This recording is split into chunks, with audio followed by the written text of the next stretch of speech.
presenting by Deep Music। नमस्कार दोस्तों, नए नए छत्तीसगढ़ी गाने सुनने और देखने के लिए हमारे दीप म्यूजिक चैनल को अभी सब्सक्राइब करें और बेल आइकॉन के बटन को क्लिक करें।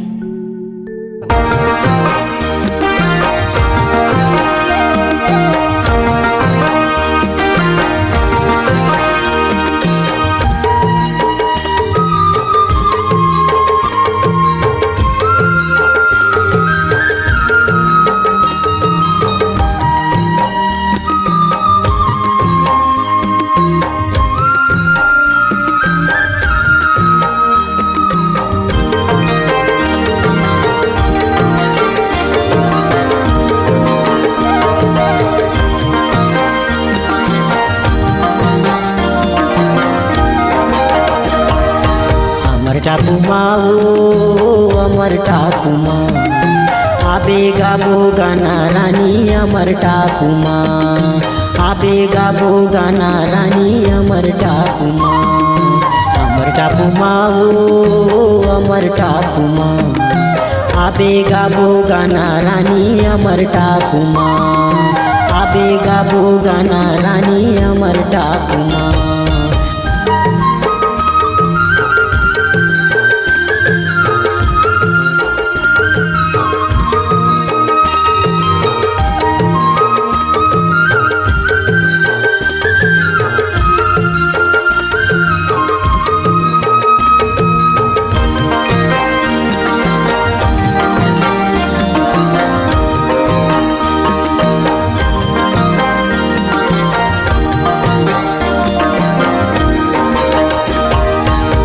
दिसंबर के आबे रानी मोतीपुर के मेला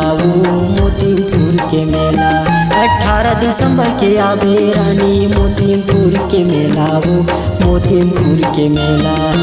आबे मोतीपुर के मेला तोला मैं घुमाऊँ रानी अमर टापू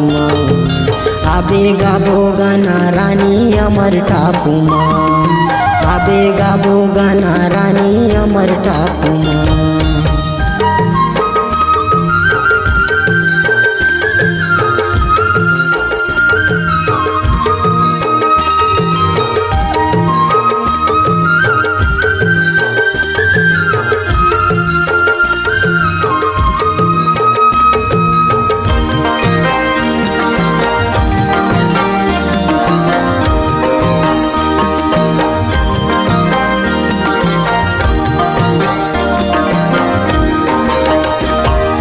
सोन चिड़ैया अमर टापू मोतीपुर गाँव रानी मोतीपुर गाँव सोन चिड़ैया अमर टापू मोतीपुर गाँव रानी मोतीपुर गाँव अगर नदी माँ बसे हवाई अमर टापू धाम हो मोतीपुर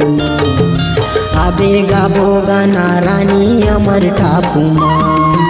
आबे गाबो गाना रानी अमर टापू।